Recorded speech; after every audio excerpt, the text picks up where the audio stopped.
Ladies and gentlemen, welcome to Talk Spicy. Happy Friday. I am Coach Gene Clemens. Thank you for joining me wherever you are joining me. Rate the show, comment, agree, disagree, but whatever you do, keep it spicy. 5-star ratings are appreciated. And if you're joining me on the YouTube channel, like, subscribe. You know what to do. You know the vibes. Again, it is Friday, which means it is a football Friday, specifically a high school football Friday. And that's a beautiful thing. If you were following along yesterday when we got massive amounts of football, great day, Ohio State offense looks like it's going to be rounded into shape. Minnesota, same old Minnesota. I know a lot of you out there love you some row the boat guy, but row the boat guy needs to still get some work done. Row the boat. It's great to be inspirational. It's great to have cool catchphrases. But what are you going to do when you're getting all of this talent and it's not equating into wins? I say the same thing about Jim Harbaugh at Michigan. So we can't allow someone like PJ Fleck to slide if we're going to be hard on Jim Harbaugh. They both are getting legitimate talent. They're both turning down legitimate talent in their area for talent that's not in their area. So when you do that and then you don't win, it sticks out a little bit more. And it gets me to thinking about, a word like dedication. We use that a lot as coaches. Is this person dedicated? Is that person dedicated? Is this coach dedicated?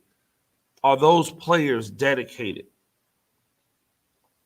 I was thinking about it, and the question really became to me, what is dedication? Right now, out there in this high school landscape that we have, in this college landscape that we have, there is a player who has been infected with COVID. And there's been a team that hasn't shut down. How is that possible?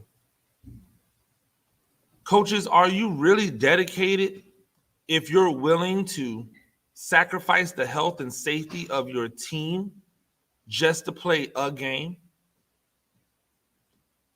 Bottom line, if a kid gets COVID on your team and your team is not 100% vaccinated and your team has not been tested to make sure that they have not contracted a variant, then the responsible thing to do is to shut your program down for at least 5 to 7 days. Give an opportunity to let that play out. Yet around the world where they play sports, we see teams who are continuing business as usual, but just sending that sick kid home or telling kids, hey, don't go get tested, just stay home. Or telling kids, hey, such and such is getting tested, but you don't get tested, just stay home. Just stay home for a couple days and then come back. We have coaches that are out there doing that. Meanwhile, you have other coaches that are saying, nah, we shutting it down. Or, nah, we're going to play with a large portion of players missing.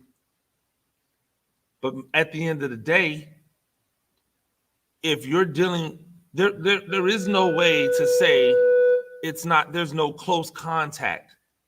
There is no way to say there was no close contact on a football team, because if that one person gets infected, then the entire group that one person works in has been affected, is in close contact. That's including the coach. If that one person is affected, then every time you call to bring it in and everybody comes in for a huddle, Everybody comes in for a breakdown. Everybody in that large group that's all together, shoulder to shoulder, on three, victory on three, everybody's infected.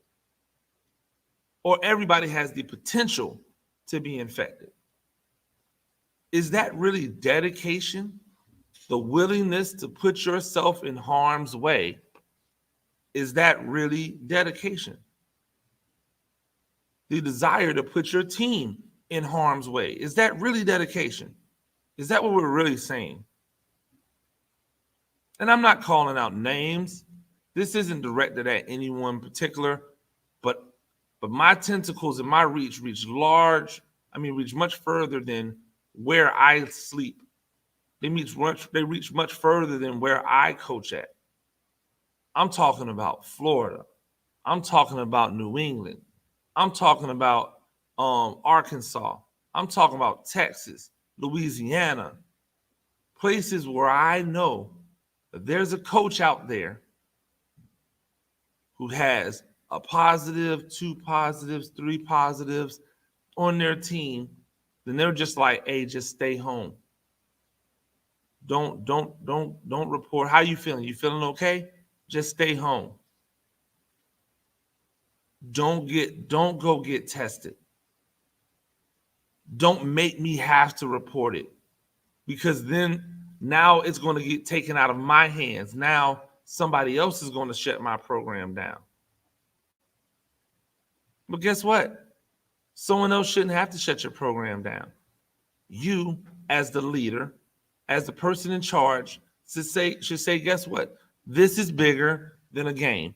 This is bigger than a win and a loss. And you, as the leader, should shut it down. Because that is not dedication. That's madness. It's not dedication. That's irresponsible. That's what it is. I ask myself, players, how dedicated are you? If you're always finding an excuse to not be at practice, then guess what? You can't be sitting around here talking about how dedicated you are. That's not how the game works. Dedicated people don't miss games. Dedicated people don't miss practices. Now, notice what I just said with the one and how that wasn't dedication, and now I go to the other. There's a balance. There's a line that is dedicated. You know the one thing I hate? I hate when people say, oh, I'm going to give 110%. You know why? Because there's no such thing. You can't give 10% more of what you are. All you can give is all you are. That's 100%. So whenever someone says, well, I'm going to give 110%, to me, that's saying I'm not going to give 100. That's me saying, to me, that's saying I'm going to give the illusion that I'm going to give maximum effort, but I'm not really going to give maximum effort. I'm going to give the illusion that I'm going to do my best, but I'm not really going to do my best. I'm going to tell you that I'm doing something great, but I'm not going to do anything great. I'm going to give you 110%. That's ridiculous. Give me 100%. Hell, give me 95%. Give me 90%. How dedicated are you for real?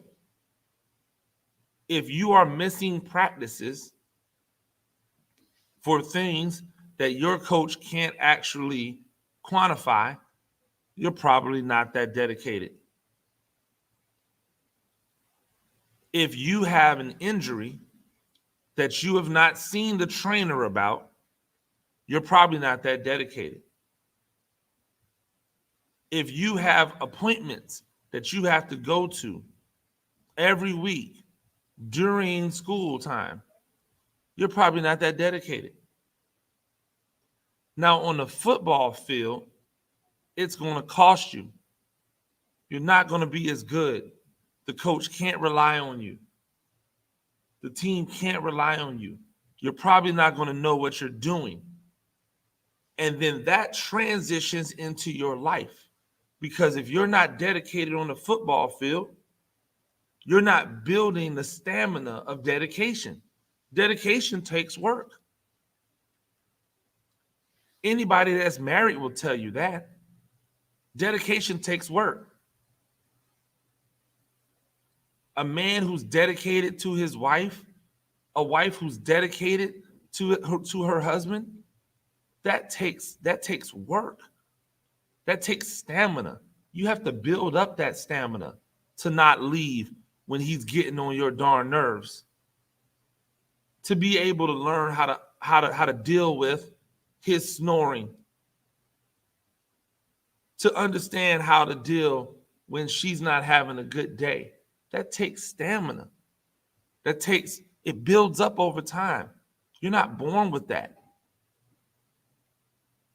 This thing transitions into everything in life. So there's a line. Hiding yourself because of COVID, that's not dedication. That's crossing the line. That's not dedication. That's stupidity. Making excuses to not practice, that's not dedication. You're not coming to the line. So in life, we can't go overboard, but we also can't leave it short. There's a fine line we have to walk. And some people have to understand what that is. Whether you're an adult or whether you're a kid, you have those expectations. It is up to you to meet them. Ladies and gentlemen, that's been Talk Spicy. Make sure I got a lot of things out right now. Number one, you should be following my writing on The Athletic. My Power 5 best bets. Remember, I came in here yesterday and I told you I had a bet.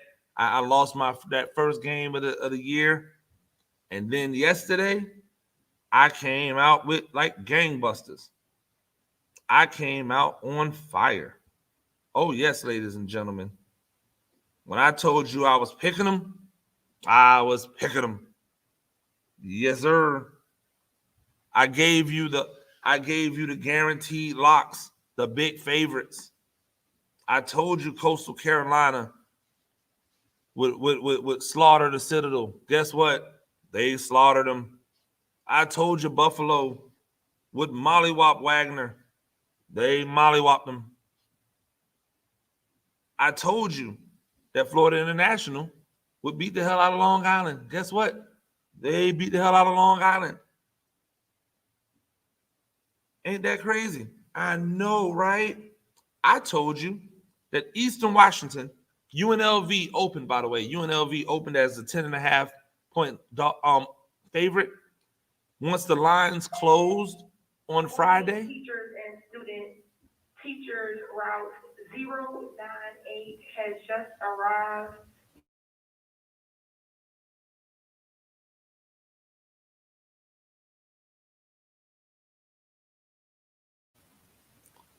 Once that UNLV line closed, once it closed, Eastern Washington was a favorite. But I had Eastern Washington plus 10.5. I didn't need it. They won outright. I actually said in there that I wouldn't be surprised if they won outright. I got another pick tonight. South Dakota State and Colorado State. Everybody is on South Dakota State. I was on South Dakota State until they lost Gronowski, and now I'm on Colorado State. You might want to mess with me. Go check me out. I also just had a feature on Gus Edwards for my fantasy sports on The Athletic that dropped. Go check that out. Make sure that you're following the channel. I appreciate you all joining me. Have a wonderful Friday.